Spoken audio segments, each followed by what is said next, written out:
Saya mengajak kita untuk membuka firman Tuhan yang hari ini saya ambil dari Injil Lukas ya. Injil Lukas pasal yang ke-19, mari kita baca bersama saudara. Injil Lukas pasal ke-19. Seharusnya masuknya Tuhan Yesus ke Yerusalem itu di ayat 28, namun hari ini saya mengajak kita untuk merenungkan pasal 19 ini secara keseluruhan, saudara-saudara ya. Saya akan membacakan terlebih dahulu Lukas 19 ayat 1 sampai 10. Nanti kita baca bergantian mulai ayat yang ke-11, saudara-saudara ya. Lukas pasal 19 ayat 1 sampai 10 saya bacakan dulu untuk saudara semua. Yesus masuk dan melintasi kota Yeriko. Di situ ada seorang bernama Zakeus, kepala pemungut cukai, dan dia orang yang kaya. Dia berusaha untuk melihat siapakah Yesus itu, tetapi dia tidak berhasil karena orang banyak sebab badannya pendek. Dia pun berlari mendahului orang banyak, lalu memanjat pohon ara untuk melihat Yesus yang akan lewat di situ.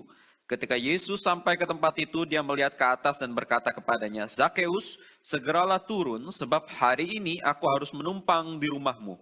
Zakeus pun segera turun dan menerima Yesus dengan sukacita. Melihat hal itu, semua orang mulai bersungut-sungut katanya, "Dia menumpang di rumah orang berdosa." Namun Zakeus berdiri dan berkata kepada Tuhan, "Tuhan, lihatlah, setengah dari milikku akan kuberikan kepada orang miskin, dan sekiranya ada sesuatu yang kuperas dari seseorang, akan kukembalikan 4 kali lipat."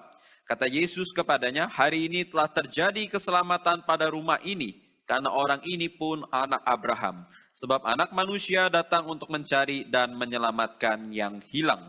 Saudara-saudara, bagian berikutnya saya akan baca ayat 11, saudara menyambut dengan ayat 12 ya. Sementara mereka mendengarkan hal-hal itu, Yesus melanjutkan perkataannya dengan suatu perumpamaan, sebab dia sudah dekat Yerusalem dan mereka menyangka bahwa kerajaan Allah akan segera kelihatan. Ayat 12, saudara sekalian.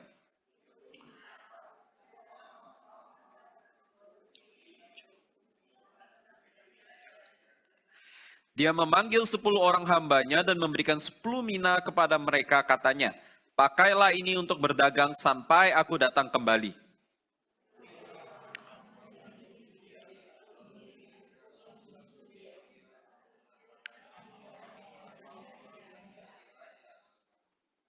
Setelah dinobatkan menjadi raja dan kembali, dia menyuruh memanggil hamba-hambanya yang telah diberinya uang itu untuk mengetahui hasil dagang mereka masing-masing.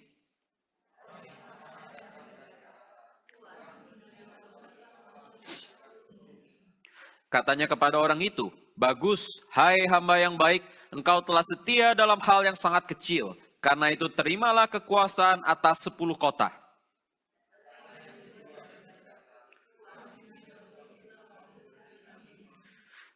Katanya kepada orang itu, "Dan engkau kuasailah 5 kota."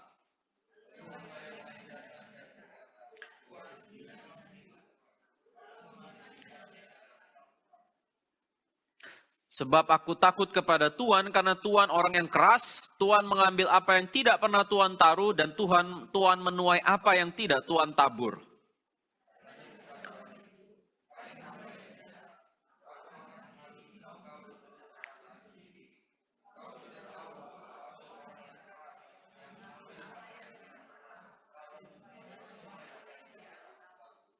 Lalu mengapa uangku itu tidak kau masukkan ke bank, jadi pada waktu aku kembali, aku dapat mengambilnya dengan bunganya.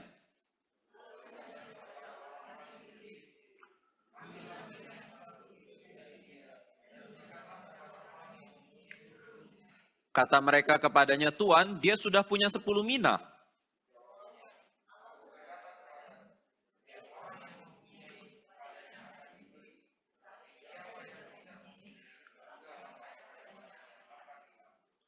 Tetapi semua seteruku ini yang tidak suka aku menjadi rajanya, bawalah mereka kemari dan bunuhlah mereka di depan mataku. Saudara-saudara, setelah ini saya bacakan lanjutkan bagian terakhir, bagian Yesus akan masuk ke Yerusalem. Setelah mengatakan semuanya itu, Yesus mendahului mereka dan meneruskan perjalanannya ke Yerusalem. Ketika telah mendekati Betfage dan Betania, di bukit yang bernama Zaitun, Yesus menyuruh 2 orang muridnya dengan pesan, "Pergilah ke desa yang di depanmu itu, pada waktu kamu memasukinya, kamu akan mendapati seekor keledai muda tertambat yang belum pernah ditunggangi orang. Lepaskanlah keledai itu dan bawalah kemari. Jika ada orang bertanya kepadamu, mengapa kamu melepaskannya? Jawablah begini, Tuhan memerlukannya. Lalu pergilah mereka yang disuruh itu dan mereka mendapati segala sesuatu seperti yang telah dikatakan Yesus. Saya loncat ke ayat 37 ya saudara-saudara. Ketika dia mendekati Yerusalem, di tempat jalan menurun dari Bukit Zaitun, mulailah semua murid yang mengiringi dia bergembira dan memuji Allah dengan suara nyaling oleh karena segala mujizat yang telah mereka lihat. Kata mereka, diberkatilah dia yang datang sebagai Raja dalam nama Tuhan. Damai sejahtera di surga dan kemuliaan di tempat yang maha tinggi. Sampai sini pembacaan firman Tuhan kita, mari kita berdoa. Tuhan, kami telah membaca firman-Mu. Kiranya Tuhan boleh memberikan anugerah kepada kami, sehingga kami boleh mengerti dan memaknai firman-Mu. Kami di dalam minggu ini merayakan Minggu Palem, dan kiranya kami boleh semakin mengerti apakah artinya kerajaan Allah. Apakah artinya Yesus yang masuk ke Yerusalem dan disambut seperti seorang raja. Tuhan tolong kami agar kami lebih mengerti mengenai firman-Mu. Agar kami lebih mendalaminya. Agar kami bahkan menghidupi firman yang telah kami baca dan kami renungkan. Terima kasih Tuhan, kiranya Tuhan berkati jam pemberitaan firman ke depan. Dalam nama Tuhan Yesus kami berdoa. Amin. Saudara sekalian, Lukas 19 ini dicatat saudara-saudara ya, sebelum akhirnya Yesus masuk ke Yerusalem, tetapi dengan sengaja Lukas mencatat dua cerita sebelumnya. Saudara-saudara, cara membaca Alkitab yang baik itu tentu saudara-saudara tidak boleh lupa kenapa bagian ini ditulis di sini. Itu pasti ada maksud dan ada tujuannya. Kenapa di bagian lain, Injil lain, bagian ini tidak ditulis di bagian sini? Bagian ini adalah bagian yang sangat unik, hanya Lukas yang menuliskannya seperti ini. Yaitu ada 3 bagian yang hari ini kita akan bahas, saudara-saudara. Bahwa Yesus bertemu Zakeus terlebih dahulu, lalu Yesus menceritakan perumpamaan 10 mina, dan dilanjutkan terakhir baru dia masuk ke Yerusalem dan orang-orang akan menyambut dia. Walaupun Lukas tidak ditulis dengan daun palem, tapi Matius, Markus, bahkan Yohanes mencatat bahwa semua orang bersorak-sorai pakai daun palem dan mengatakan, Hosana, Hosana, diberkatilah dia yang datang sebagai Raja dalam nama Tuhan. Nah saudara-saudara, hari ini kita akan melihat daripada 3 perikop ini, 3 bagian ini, apa yang dimaksud sebagai kerajaan Allah. Tema hari ini saudara-saudara, karena itu kita bercerita tentang kerajaan Allah. Kerajaan Allah yang di dalam cerita Zakeus kita akan melihat bahwa ternyata Tuhan mendatangkan kerajaan Allah yang sifatnya bukan kerajaan politik, yang sifatnya bukan kerajaan sosial, yang sifatnya bukan kerajaan militer, tapi kerajaan yang sifatnya adalah rohani. Ini ciri khas pertama, saudara-saudara, bahwa kerajaan Allah didatangkan oleh Yesus Kristus ke tengah-tengah kita, itu adalah kerajaan yang sifatnya rohani. Lalu di dalam perumpamaan kedua, saudara-saudara, ketika bercerita tentang uang mina, ini bercerita atau temanya sebenarnya tentang kapan kerajaan Allah itu datang. Apakah kerajaan Allah itu akan datang dengan segera? Ayat 11 dikatakannya, Yesus melihat mereka sebab ia menyangka kerajaan Allah itu akan segera kelihatan. Ternyata Tuhan Yesus menceritakan perumpamaan mina. Ternyata kerajaan Allah itu masih in proses, bukan langsung segera datang. Dan yang terakhir, yang ketiga, saudara-saudara, ketika Yesus masuk ke Yerusalem, kita akan melihat dia dikira sebagai raja orang Yahudi. Hosana, Hosana, anak Daud. Tetapi nanti di bagian akhirnya, Yesus justru memberikan penglihatan nubuat. Yerusalem akan hancur. Maksudnya apa, saudara-saudara? Karena memang Yesus itu bukan hanya raja di Yerusalem. Tapi Yesus akan menjadi raja di seluruh dunia. Kita akan membahas ketiga bagian ini secara perlahan, saudara-saudara. Saya harap kita semua bisa mengikutinya secara perlahan. Tapi kita akan masuk di dalam bagian pertama, saudara-saudara, bercerita tentang Zakeus. Ceritanya pasti cukup umum, saudara-saudara ya. Anak-anak sekolah minggu juga pasti ingat nama Zakeus. Kenapa, saudara? Karena Zakeus itu pendek.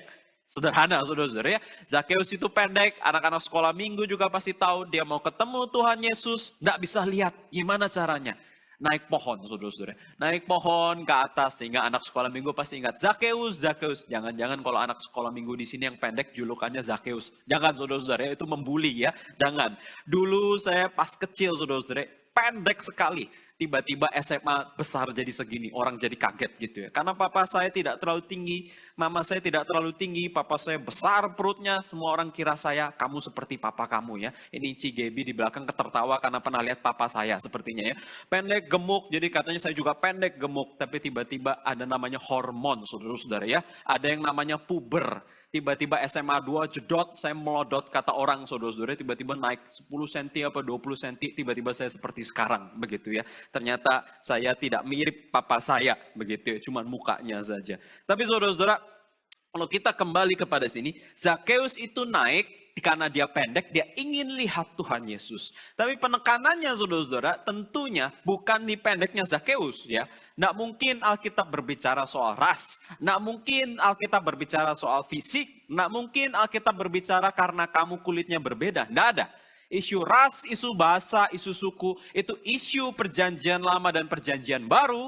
Tapi ketika Yesus datang justru dia menghancurkan isu-isu tersebut.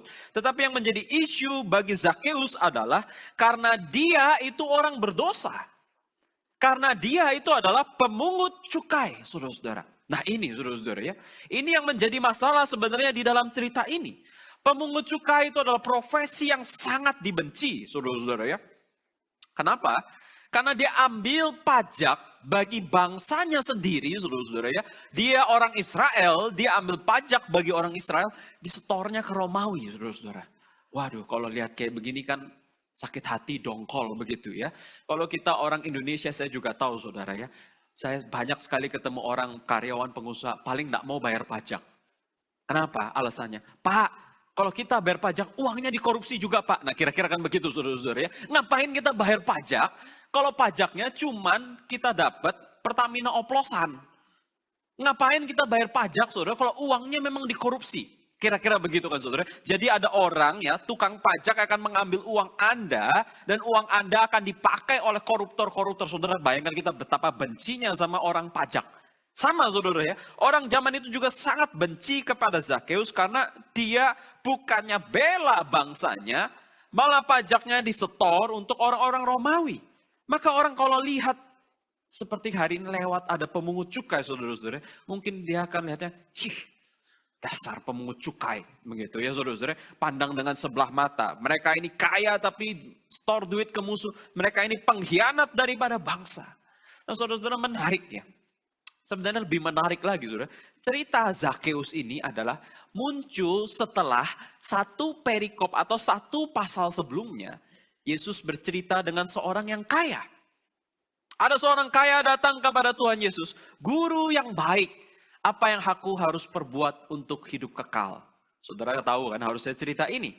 Yesus katakan, kasihilah sesamamu, jangan mencuri, jangan membunuh, jangan berzina, hormati ayahmu dan ibumu. Wah saudara-saudara, orang kaya ini bilang apa? Guru, saya sudah lakukan dari sejak dulu. Luar biasa saudara-saudara ya. Menjalankan hukum Taurat dengan lengkap. Saya sudah lakukan. Oke, kalau kayak begitu. Yesus berkata, kalau gitu, jualah hartamu. Bagikan kepada orang miskin. Kau akan dapat harta dari surga. Dan kau ikut aku. Saudara-saudara ini tidak main-main loh. Tuhan Yesus tawarkan kepada orang ini ya. Pemuda yang kaya ini. Jual hartamu, ikut aku. Saudara-saudara, di dalam seluruh cerita Injil, tidak banyak yang Tuhan panggil untuk ikut dia. Ada orang kerasukan setan di Gerasa, saudara-saudara ya, yang akhirnya nanti membuat segala kekacauan, saudara-saudara, akhirnya masuk ke babi dan sebagainya. Waktu dia akhirnya sadar, dia mau ikut Tuhan. Tapi Yesus katakan, enggak, kamu enggak ikut aku. Kamu pulang ke desamu, kasih tahu. Di dalam Injil Yohanes ada perempuan yang berdosa yang bertemu dengan Tuhan di sebelah sumur. Lalu Tuhan Yesus katakan, mana suamimu? Tidak ada suamiku. Ya, karena suamimu yang sekarang juga bukan suamimu, itu suami kelima. Waduh, saudara-saudara, malu ya. Tetapi habis itu dia sadar bahwa orang yang di hadapan dia adalah juru selamat dan Mesias. Maka dia mau ikut Tuhan. Tuhan katakan apa? Enggak, kamu pulang. kamu kabarkan berita ke kampung halamanmu. Saudara-saudara, Tuhan Yesus tidak sembarangan panggil orang. Dan saya percaya ketika Tuhan Yesus katakan kepada pemuda yang kaya atau orang kaya ini, ikut aku. Ini nggak mungkin trik marketing, saudara-saudara ya. Ikut aku artinya tidak ikut aku. Tidak lah, saudara-saudara. Saya tidak percaya Tuhan Yesus orang seperti itu. Kalau dia katakan ikut aku, pasti beneran itu artinya mengundang. Ikut aku. Jadi murid. Jadi para rasul. Tapi saudara-saudara, maukah pemuda yang kaya itu ikut Tuhan Yesus? Enggak, saudara-saudara. Dia katakan apa? Dia sangat sedih karena apa? Uangnya banyak, saudara-saudara. Maka Tuhan Yesus mengatakannya, sukarnya, alangkah sulitnya orang kaya masuk ke kerajaan Allah. Seperti seekor unta masuk lewat lubang jarum. Kalau kayak begini, sampai orang-orang tanya, jadi tidak mungkin ya orang kaya masuk kerajaan Allah. Tapi Tuhan Yesus menjawab, apa yang tidak mungkin bagi manusia, mungkin bagi Allah. Tapi mereka semua belum dapat jawaban. Oke, jadi mungkin nggak orang kaya masuk kerajaan Allah? Saudara, tiba-tiba setelah perikop itu ceritanya cerita tentang apa? Ada Zakeus, saudara-saudara. Zakeus kepala pemungut cukai dan dia orang yang kaya. Benar-benar saudara, exactly kaya. Baru dikatakan sebelumnya, susah orang kaya masuk. Seperti unta masuk lubang jarum. Tapi yang tidak mungkin bagi manusia, mungkin bagi Allah. Jadi saudara, sebenarnya cerita Zakeus ini apa? Ini contoh kasus orang kaya masuk ke dalam kerajaan Allah. Ya, kerajaan Allah, saudara-saudara ya, akan datang bagi orang yang kaya sekalipun. Namun saudara-saudara, ketika akhirnya Tuhan panggil Zakeus, Zakeus turun, aku mau ke rumahmu. Zakeus turun, menerima Tuhan Yesus di rumahnya dengan sukacita, tapi semua orang yang melihat hal itu, ngapain saudara?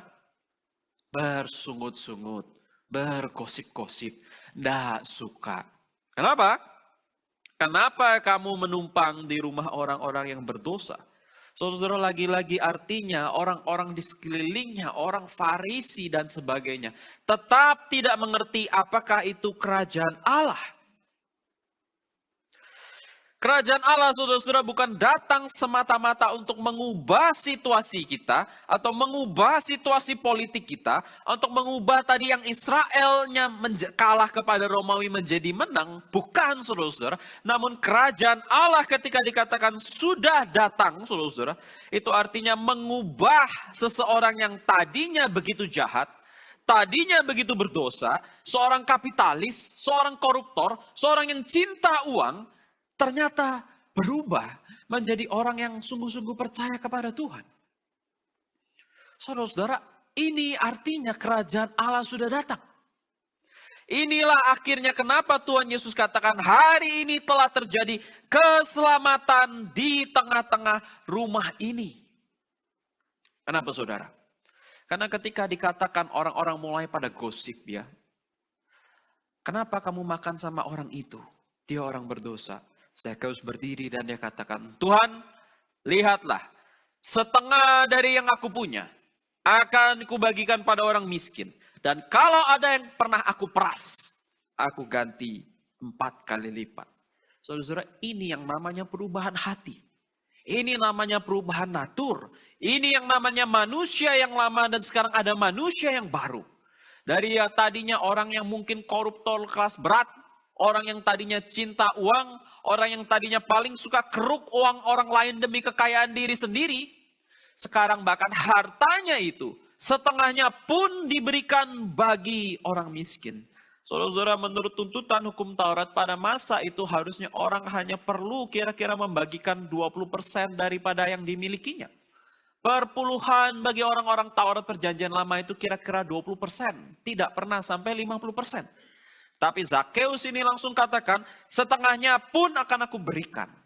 Lalu dikasih tambahan klausul, saudara-saudara. Kalau sampai ada yang pernah aku peras, 4 kali lipat aku ganti. Saudara-saudara, di hukum Taurat ini adalah hukum kalau saudara pernah merampok. Ya, rampok sapinya orang, rampok dombanya orang. Kamu balikinnya harus 4 kali lipat. Maka Zakeus katakan sebenarnya, hukuman yang paling berat pun akan aku terima, yaitu 4 kali lipat porsi ini. Saudara-saudara, maka kita lihat di sini.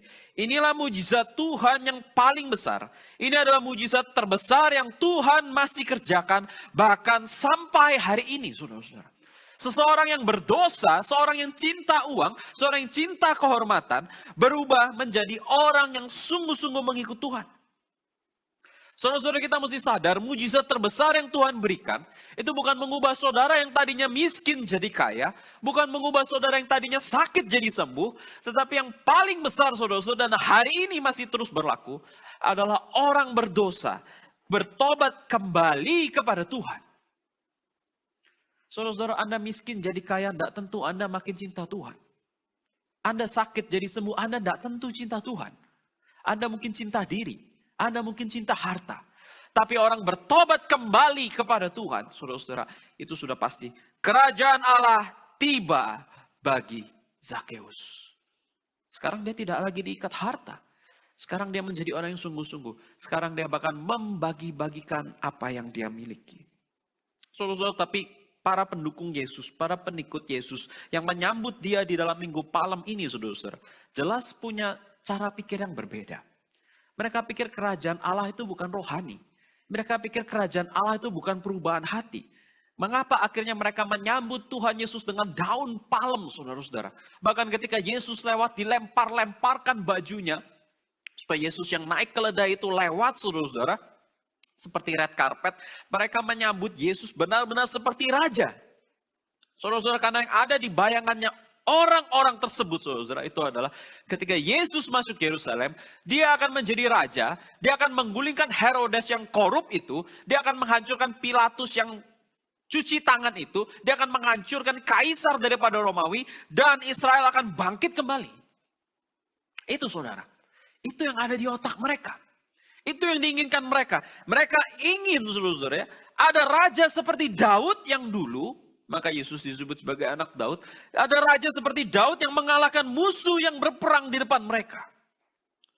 Saudara-saudara, ide kerajaan Allah seperti ini ide yang sangat berbahaya, saudara-saudara. Ini ide yang triumfalistik. Ini adalah ide yang tribalistik, saudara-saudara. Ini adalah ide untuk menghancurkan musuh-musuh yang kita tidak suka, saudara-saudara. Kalau sampai orang kehilangan visi kerajaan Allah yang benar, saudara-saudara, maka visi kerajaan Allah itu akan berubah, saudara-saudara, akan menjadi visi kerajaan mereka sendiri. Saudara-saudara, di dalam sejarah kita sudah mengenal beberapa hal, ya, saudara-saudara, beberapa peristiwa yang tidak enak, saudara-saudara. Tetapi zaman abad pertengahan, saudara, ada yang disebut sebagai perang salib, bukan? Apa itu perang salib, saudara? Tentara yang membawa lambang salib, lambangnya saja, saudara-saudara, crusades. Tapi mereka akan pergi ke negara-negara lain, negara Islam terutama. Tapi dia akan menggunakan pedang dan bertanya, you mau percaya atau you tidak mau percaya? You percaya, tidak percaya, saya tebas kamu hari ini.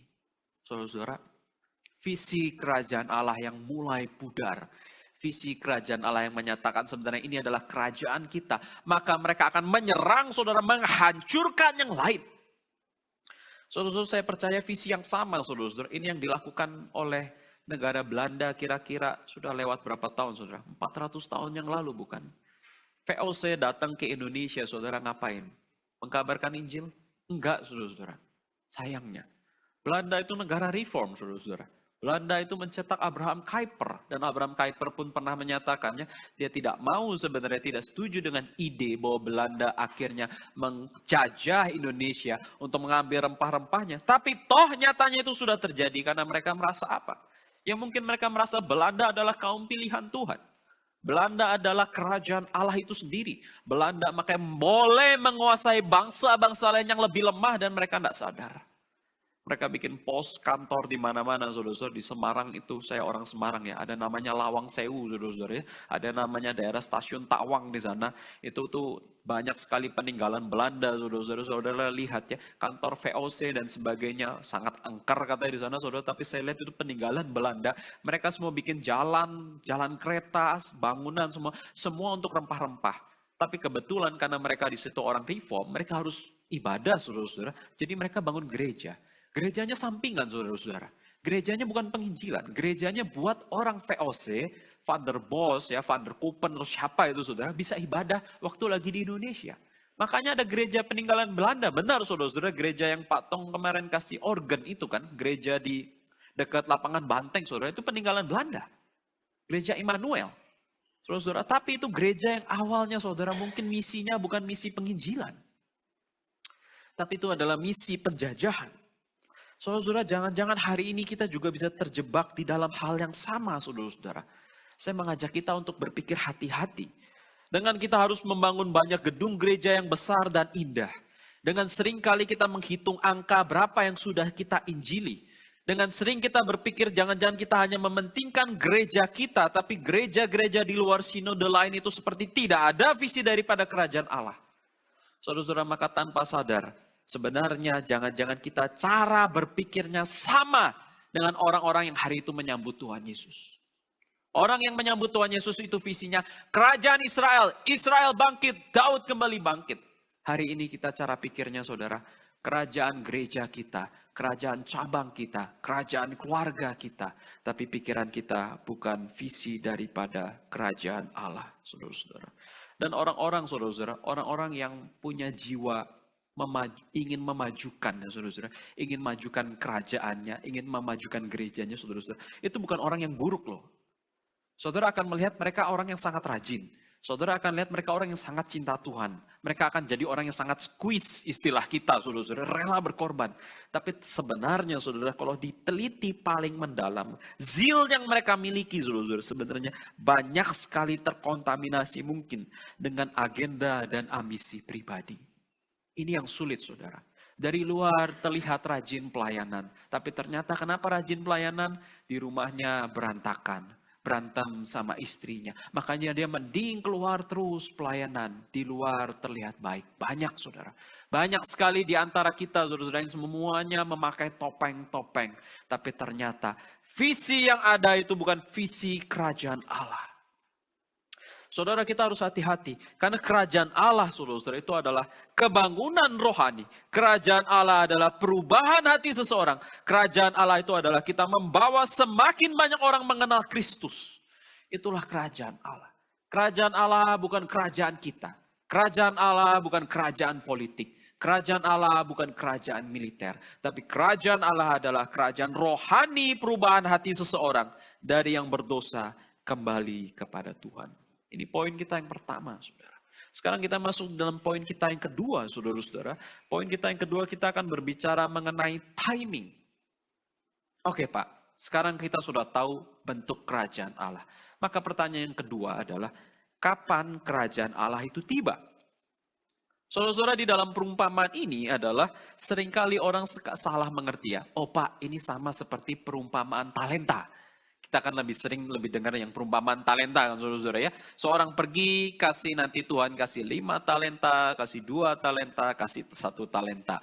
Yang 5 jadi 10, yang 2 jadi 4, yang 1 tidak diapa-apakan. Ceritanya sangat mirip saudara, betul sangat mirip. Tapi saudara kalau perhatikan ternyata banyak detailnya yang beda. Saya percaya saudara-saudara ceritanya sama, tetapi ceritanya itu diceritakan oleh Matius untuk tujuannya Matius, diceritakan untuk Lukas, untuk tujuannya Lukas, saudara-saudara. Kalau Matius, saudara-saudara, bedanya apa? Hamba-hambanya dari awal, saudara-saudara, dikasih talentanya beda-beda. Yang satu memang dikasih 5, yang satu memang dikasih 2, yang satu dikasih 1. Tapi ternyata yang dari 5 jadi 10, yang 2 jadi 4, yang satu males, Tuhan marahin yang males. Maka di sini kalau di Matius belajar apa, saudara-saudara? Memang di antara setiap daripada kita, saudara-saudara, Tuhan berikan talentanya berbeda-beda. Yang diberi banyak akan dituntut banyak. Yang diberi sedikit, Tuhan akan tuntut sedikit, saudara-saudara. Walaupun talenta kita bervariasi, saudara-saudara, cuman kita harus mengerjakannya dengan baik dan untuk memberikannya kembali kepada Tuhan. Oke, tetapi sekarang di dalam yang Injil Lukas, saudara-saudara, beda, saudara-saudara. Ceritanya tuh hambanya bahkan bukan 3, hambanya itu 10, saudara-saudara. Perhatikan ya, ada 10 hamba yang dikasih 10 mina. Kalau di Matius 1 dapat 5, 1 dapat 2, 1 dapat 1. Tetapi di Lukas ada 10 hamba, 10-10-nya dapatnya sama. Yaitu satu mina. Tapi yang nanti, yang satu ada yang jadi 10, yang satu ada yang jadi 5, yang satu lagi katanya tidak jadi apa-apa. Karena itu poinnya Lukas, saudara-saudara. Seperti semua orang startnya sama, tapi setiap orang dituntut untuk tetap setia terhadap pekerjaan Tuhan yang Tuhan berikan. Tapi yang hari ini saya soroti, saudara-saudara, bukan cuma 5, 2, dan 1 talentanya. Bukan talenta dan bukan minanya, saudara-saudara. Tapi yang mau saya soroti, saudara, itu adalah karakter di dalam ceritanya. Karena ini menarik. Karena ini yang justru lebih beda.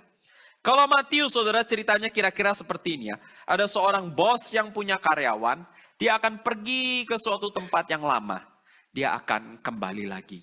Tetapi yang di dalam Injil Lukas, saudara, ceritanya beda. Ada seorang bangsawan, ayat 12 saya bacakan ya, akan berangkat ke sebuah negeri yang jauh untuk dinobatkan jadi raja. Saudara lihat, ceritanya beda.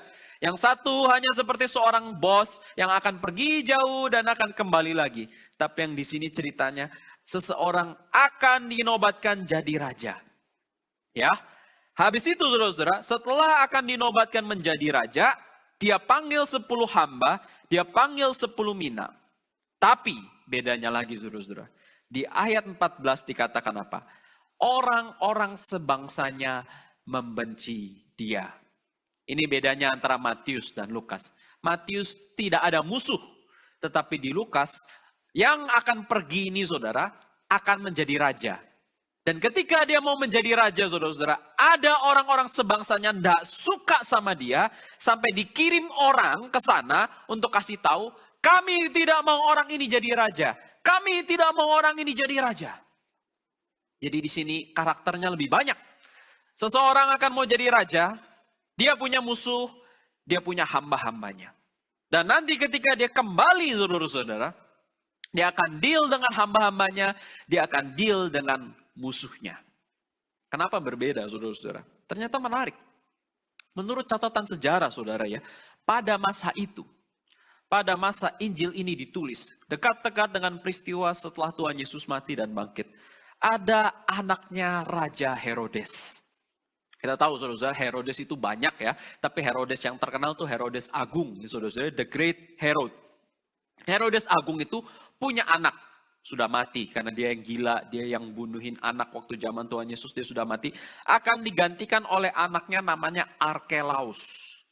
Arkelaus ini saudara, kita tahu ya, Herodes itu bukan raja sungguhan, dia cuma raja boneka di bawah pemerintahan Romawi.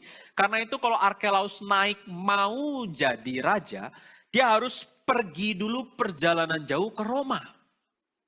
Nanti di Roma, dia akan dinobatkan jadi raja, nanti baru dia akan kembali, dia baru sah jadi rajanya. Dan menurut catatan sejarah, saudara, ketika Arkelaus pergi ke Roma ini, ada orang-orang yang tidak suka sama dia, dikirimkan orang untuk protes. Tidak mau jadi raja, tidak mau jadi raja, tidak mau jadi raja. Kenapa? Karena Arkelaus ya, anaknya orang jahatnya jahat, saudara-saudara, tidak populer. Mereka tidak suka. Saudara bayangkan ya, ceritanya sangat mirip enggak dengan perumpamaan Tuhan Yesus. Ada seorang yang akan jadi raja. Dia akan pergi. Dan ketika pergi ternyata ada yang mengirim utusan, tidak mau orang ini jadi raja.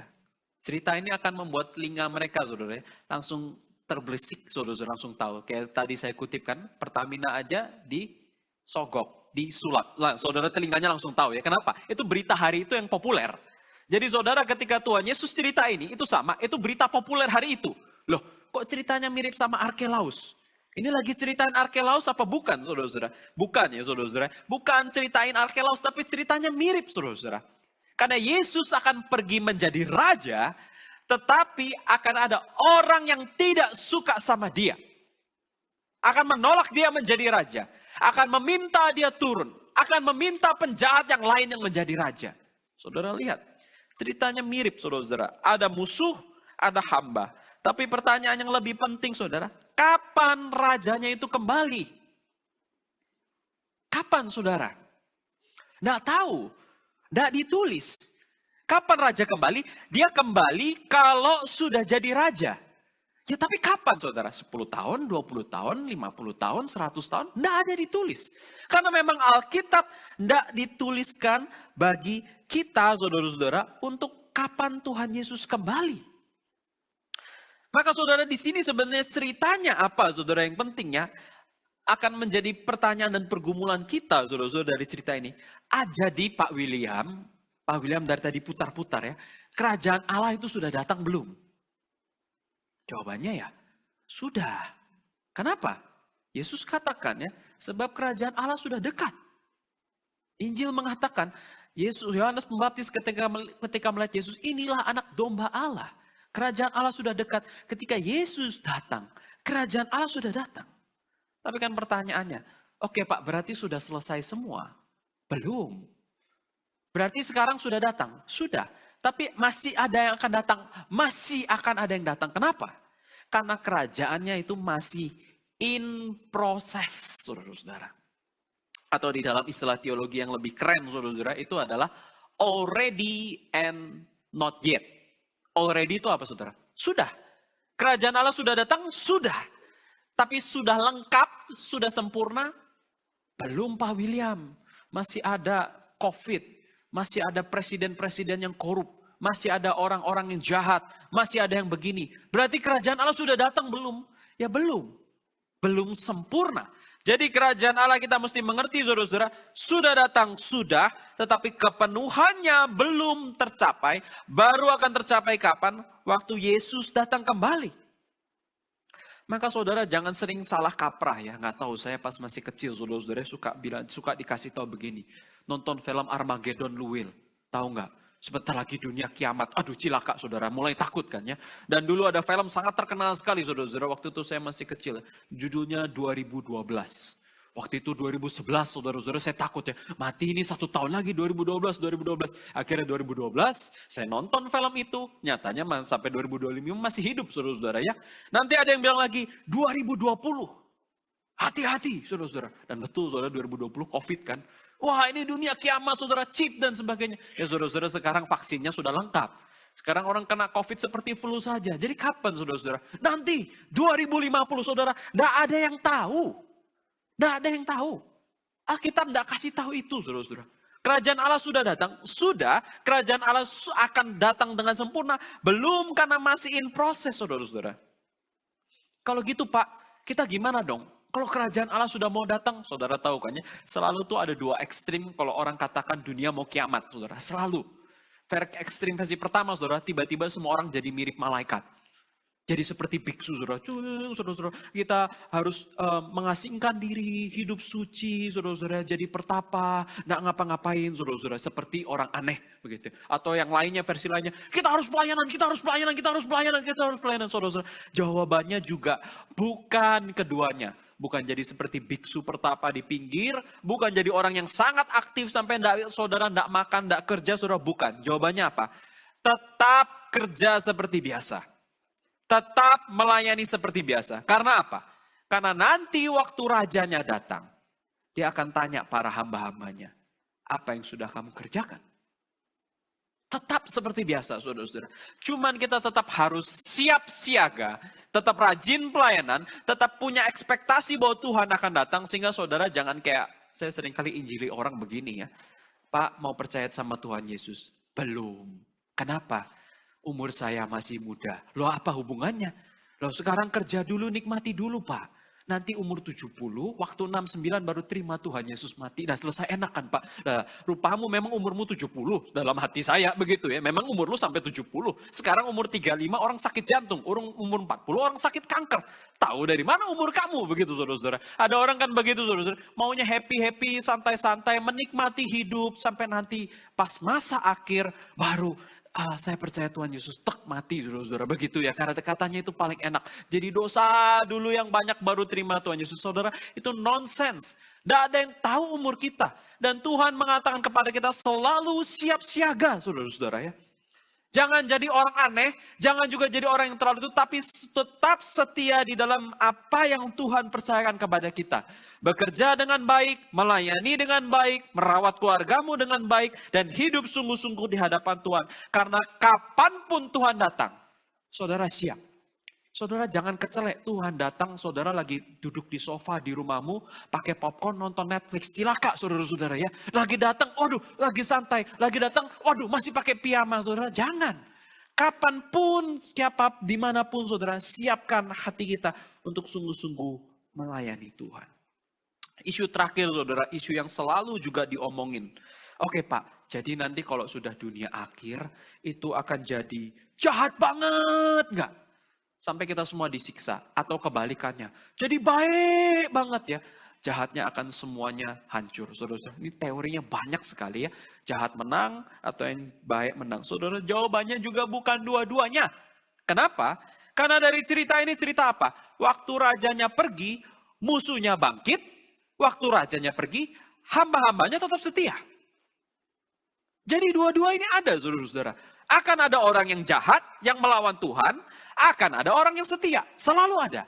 Jadi nggak ada saudara jahat menang, baik menang, jahat kalah. Enggak. Dua-dua akan terus ada sampai Tuhan datang. Kapankah semuanya itu selesai? Ya waktu Tuhan Yesus datang.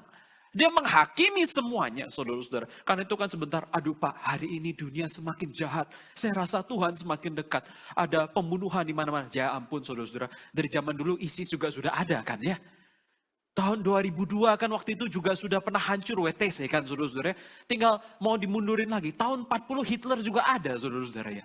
Tahun sebelumnya lagi siapapun juga ada. Setiap zaman itu ada orang jahat, saudara-saudara. Dan itu akan terus berulang. Bukan artinya karena ada orang jahat satu ini, berarti setelah ini Yesus datang, enggak ada yang tahu, dikatakan. Alkitab akan katakan, orang jahat akan ada. Tapi orang yang baik, yang setia akan ada. Maka saudara, aplikasi apa yang kita bisa belajar hari ini, saudara-saudara? Tetaplah setia di dalam pekerjaanmu.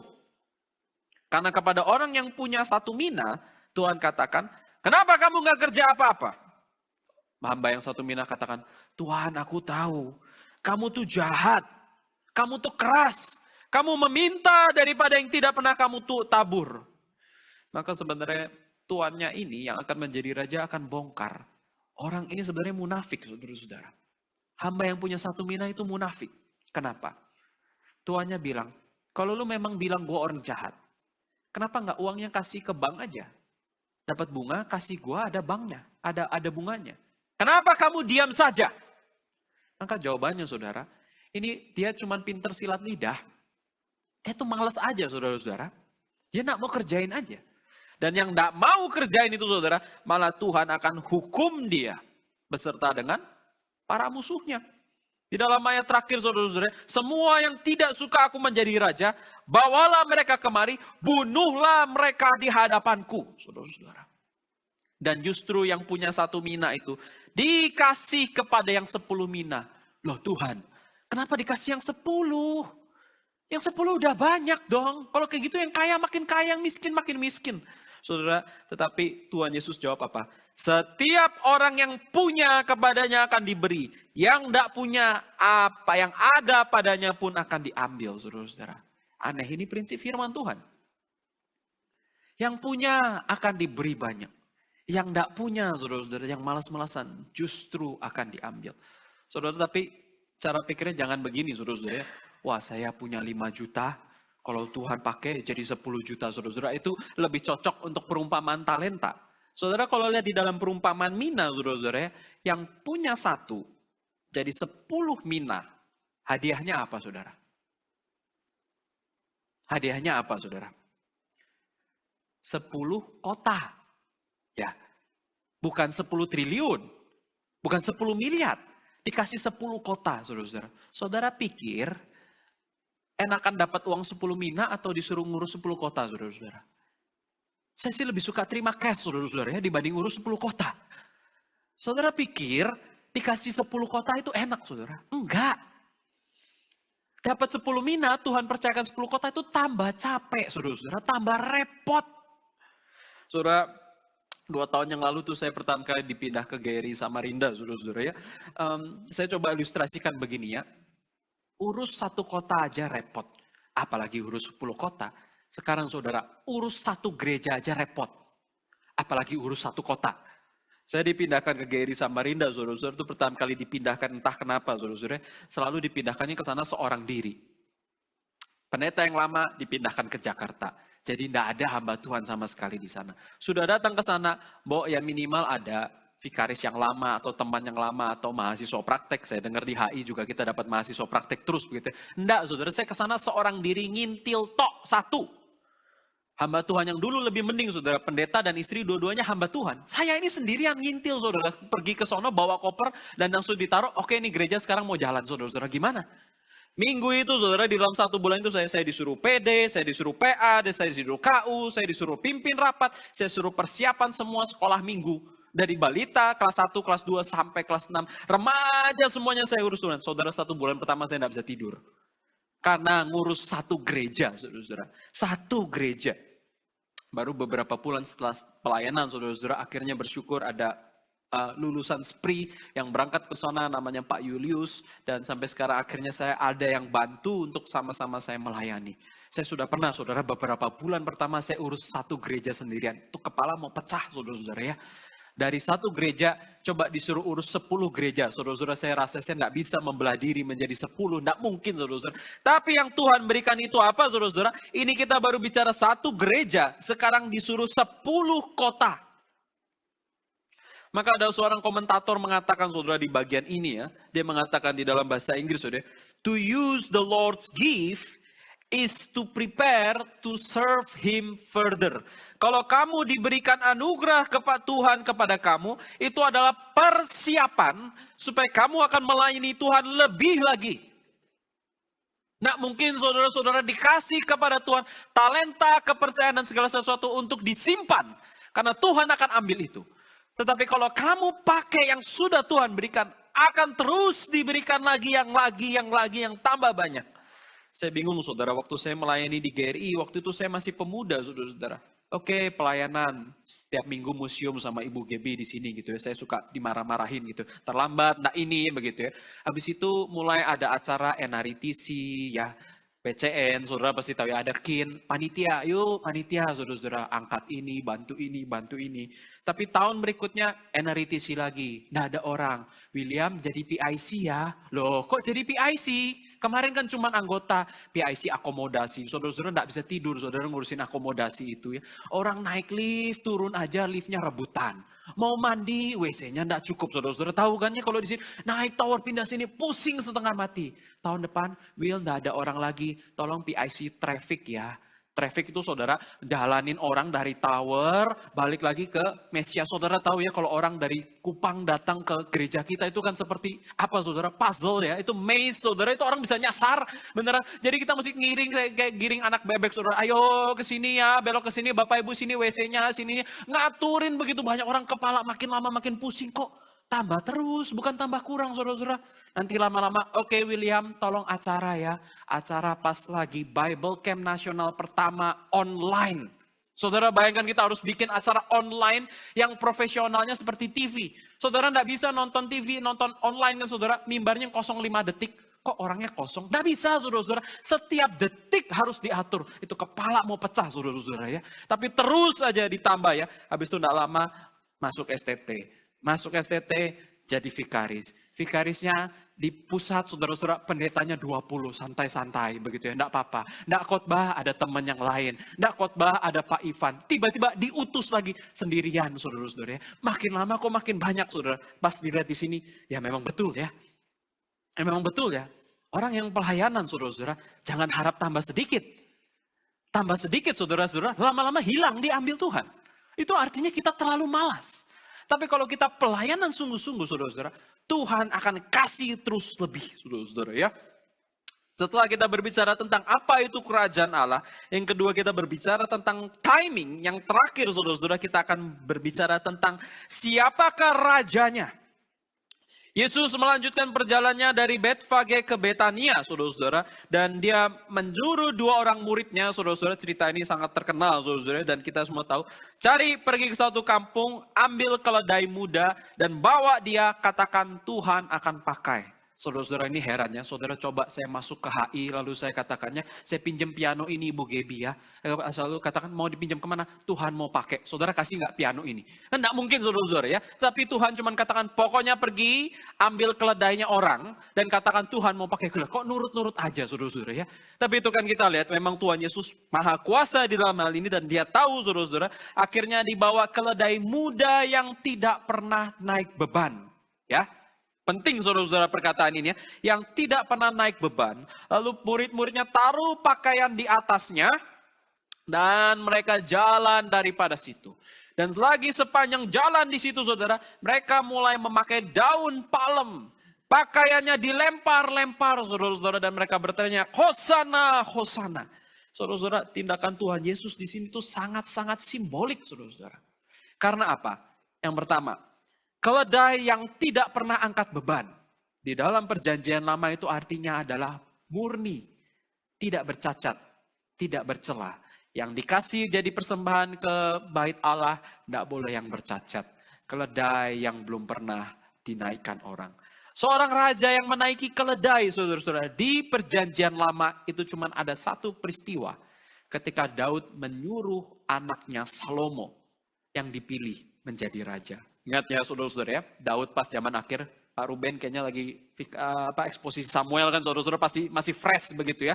Daud itu kan pas terakhir anaknya berantem semua, mau jadi raja. Akhirnya yang dipilih cuma Salomo kan saudara-saudara, itu sengaja dinaikkan keledai dan pergi ke Yerusalem. Ya saudara lihat ya, yang naik keledai, Salomo, masa kebesaran saudara-saudara, berarti dia seorang raja. Lalu di dalam Zakaria 9 ayat 9 saudara-saudara, akhir-akhir perjanjian lama bahkan ditulis ya. Lihatlah rajamu datang kepadamu. Dia adil dan jaya. Dia lemah lembut mengendarai seekor keledai beban yang muda. Saudara-saudara, ini penggambaran Mesias. Mereka menanti-nantikan akan ada Mesias yang datang menggunakan keledai saudara-saudara. Dan yang terakhir, ada orang yang melempar-lemparkan pakaian di depan saudara-saudara. Itu sama seperti Raja Yehu waktu dinobatkan sebagai raja di dalam 2 Raja-Raja 9. Mereka akan berteriak, Yehu Raja, Yehu Raja. Maka saudara di sini, semua simbol yang dipakai Tuhan Yesus di sini, sangat-sangat dimengerti oleh orang Israel pada zaman itu. Siapa yang naik keledai? Siapa yang naik keledai muda? Siapa yang berteriak-teriak? Siapa yang bahkan bajunya dipakai untuk lewatin? Semua orang sudah pada satu kesimpulan. Inilah dia, Mesias yang ditunggu, saudara-saudara. Tapi yang menjadi concern kita adalah, ternyata nanti mereka yang teriak-teriak, Yesus anak Daud, Yesus anak Daud. Nanti mereka juga yang teriak, salibkan dia, salibkan dia. Kenapa saudara? Karena konsep kerajaan Allah hanya lagi-lagi berbeda. Kerajaan Allah mereka kerajaan versi politik.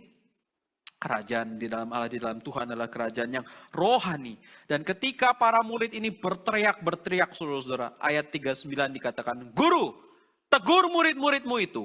Mereka nggak terima. Orang Farisi nggak terima kalau Yesus itu Raja dan Mesias. Disuruh tegur murid-muridnya. Jangan berteriak seperti itu. Yesus jawab apa? Kalau murid-murid ini nggak ngomong, saya kasih tahu, batu pun akan ngomong. Saudara-saudara, ini hinaan, saudara-saudara. Artinya batu lebih pintar dari orang Farisi. Seluruh ciptaan pun akan ngomong. Yang datang ini beneran adalah raja, saudara-saudara. Tapi yang lebih aneh lagi dari cerita ini, saudara-saudara, ketika Yesus sampai kepada kota itu, ayat 42, saudara-saudara, justru dia lihat ya. Oh Yerusalem, Yerusalem, alangkah indahnya kota ini. Tapi akan datang waktunya, musuh-musuh akan mengelulungi kamu, akan mengepung kamu, akan membinasakan kamu. Tidak ada satu batu pun yang tertinggal di atas batu yang lain. Saudara-saudara, ini mengerikan. Ketika Yesus masuk ke Yerusalem, dia memberikan nubuatan jauh ke depan. Bahwa nanti suatu hari Yerusalem tidak ada satu batu yang berdiri, akan hancur luluh lantah. Kenapa saudara? Karena Yerusalem gagal mengenal Yesus bukan? Karena Yerusalem tidak mengenal rajanya. Dan saudara tahu tahun 70 Jenderal Titus akan datang dan akan merangsakkan kota Yerusalem. Apa yang dikatakan Tuhan Yesus benar-benar terjadi. Tapi aneh kan saudara? Harusnya kan Yesus adalah raja. Dia naik seekor keledai. Dan ketika raja masuk kota, kotanya raja, masa Yesus ngomong kotanya hancur, saudara-saudara?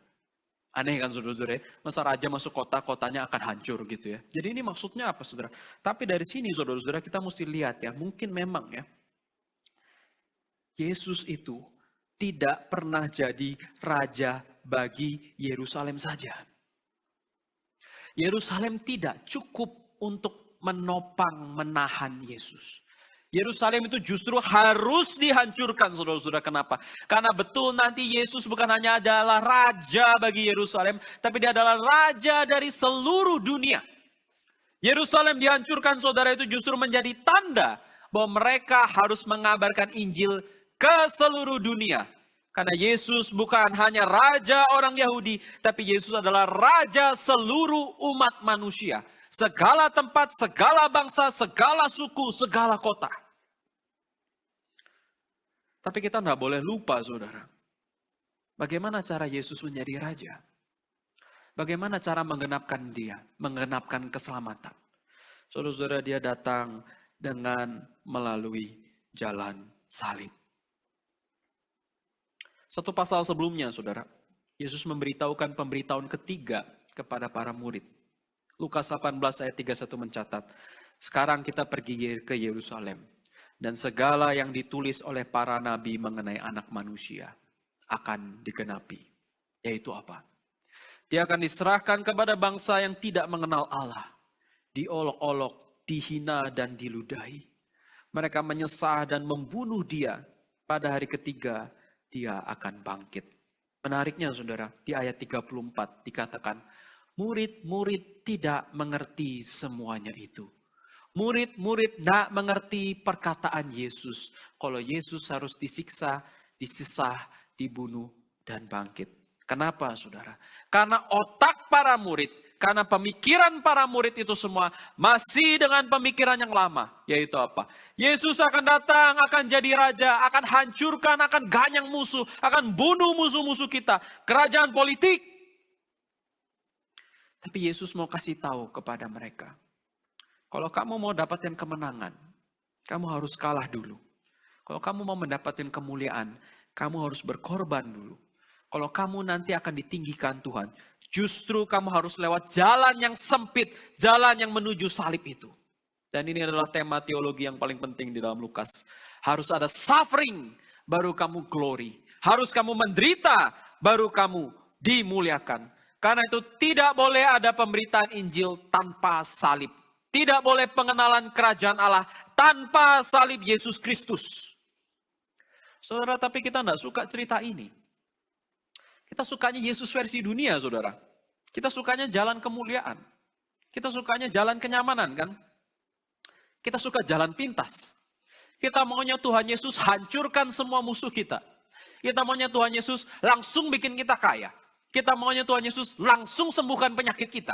Kita maunya Tuhan Yesus langsung pokoknya bela kita mati-matian. Tapi Yesus berbeda. Yesus tidak pilih jalan gampang. Yesus pilih jalan salib.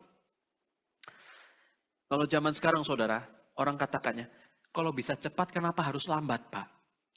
Kalau Gojeknya bisa instan, kenapa pilih yang 3 hari?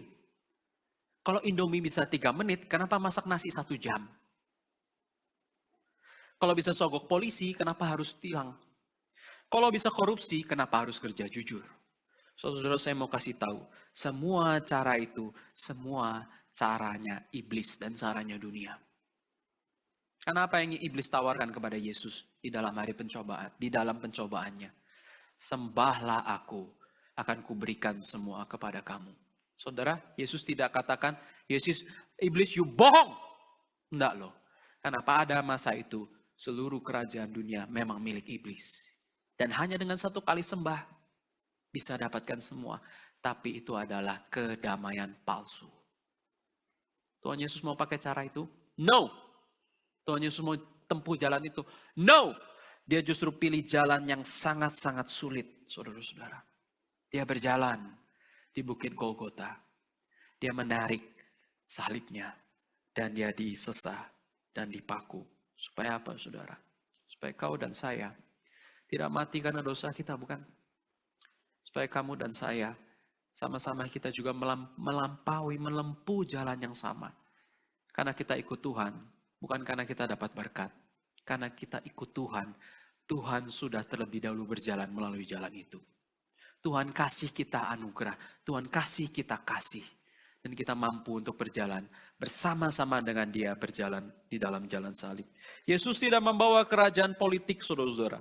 Karena itu cara gampang. Pakai pedang, you mau percaya atau tidak? Pakai cara militer, Yesus katakan, jalan salib, jalan kelembutan. Jalan membawa orang percaya dengan melembutkan hatinya yang tadinya sekeras batu. Bukan paksa-paksa orang tua kita. Pokoknya harus percaya, Pak. Itu makin tidak percaya. Atau ditodong, saudara. Tidak ke gereja ditembak, makin tidak percaya, saudara-saudara. Tapi dengan pelan-pelan kita tidak tahu, kita berdoa. Tuhan tolong tobatkan dia. Sambil sungguh-sungguh jadi orang Kristen, mereka akan lihat perlahan-pelan dan dia akan katakan, aku mau percaya Tuhan kamu. Karena kamu berbeda daripada manusia yang lain. Yang kedua, saudara, Yesus tidak membawa kita berpikir kalau kerajaan itu langsung datang, langsung selesai, langsung sukses. Tapi justru itu adalah perjalanan yang panjang, yang penuh dengan struggle, yang melatih iman kita. Sehingga kita justru menghadapi segala macam kesulitan sekalipun, kita tetap sabar dan tabah. Kita menanti, kalau Yesus datang, semuanya ini akan selesai. Yesus menyadarkan kepada kita bahwa dia bukan raja satu bangsa yang kecil, raja satu kota yang kecil, tapi dia adalah raja di Yerusalem yang baru, langit dan bumi yang baru. Karena semua bangsa, semua suku, semua bumi adalah miliknya, saudara-saudara. Dan dia mendapatkan hal itu bukan dengan jalan yang gampang, bukan dengan jalan yang terlihat indah dan damai dan sangat mudah, tapi dia melalui jalan salib. Dia mati. Dia mengganti dosa kita untuk membawa kita kepada hidup yang baru. Saudara-saudara, supaya apa? Supaya kau dan saya sama-sama kita mengabarkan Injil ke seluruh dunia dan ke seluruh bangsa, bukan? Saya senang tadi Bapak Liturgis mengatakan di sini ada pelayanan penginjilan di jalanan setiap bulan sekali. Saudara, itu indah. Saudara silahkan boleh terlibat. Di dalam kami, Geri Samarinda, setiap minggu sekarang kami kembali menjalankan pelayanan siswa, saudara-saudara. Dan sengaja yang kami layani pelsisnya itu adalah sekolah-sekolah yang tidak punya guru agama. Jadi anak-anak yang dibiarkan, saudara-saudara ya, atau ikut pelajaran Islam dan sebagainya, mereka tidak bisa dilayani dan justru ini adalah sekolah-sekolah yang terpinggirkan biasanya. Saya tidak mau datang, saya tidak perlu lagi datang ke sekolah-sekolah unggulan. Mereka ada guru agama, mereka ada pendeta, silahkan layani dengan baik-baik. Kami justru layani sekolah-sekolah yang tidak punya guru agama. Kita layani setiap hari Jumat, kita pergi ke kurang lebih 9-10 sekolah. Semua yang jalan orang-orang awam, guru-guru sekolah minggu, yang pernah pergi KKR, dilatih pakai buku KYP, pergi pelayanan. Karena saya tidak mungkin lagi, saudara-saudara. Karena saya begitu banyak pelayanan. Karena saya seorang diri. Saya melayani di sini, saya mempersiapkan, dan sebagainya. Mereka, kita sama-sama sebagai satu gereja, bertumbuh bersama, melayani penginjilan bersama. Amin, saudara. Mari kita berdoa. Tuhan, kami bersyukur untuk anugerah-Mu dan untuk firman-Mu. Kami telah mendengar akan firman-Mu. Bagaimana di dalam minggu Palem ini, Tuhan Yesus datang ke kota Yerusalem. Dan dia melihat visi yang akan terjadi, bahwa Yerusalem akan hancur, tapi di situ juga menyatakan bahwa Yesus, kau akan dihancurkan, tubuhmu akan dipecut, darahmu akan dicurahkan, menjadi darah perjanjian yang menggantikan dosa kami. Tuhan, kami bersyukur kiranya di dalam minggu-minggu ini, Holy Week, di mana kami mempersiapkan kematian kau dan kebangkitanmu, di dalam perayaan Kamis Kudus, Jumat Agung, dan Minggu Paskah. Tuhan tolong, Tuhan berkati. Jemaat-Mu di harapan indah ini boleh semakin menikmati dan menghidupi Injil yang tiap hari kami baca dan kami renungkan. Kami menaikkan doa ini di dalam nama Tuhan Yesus Kristus. Amin.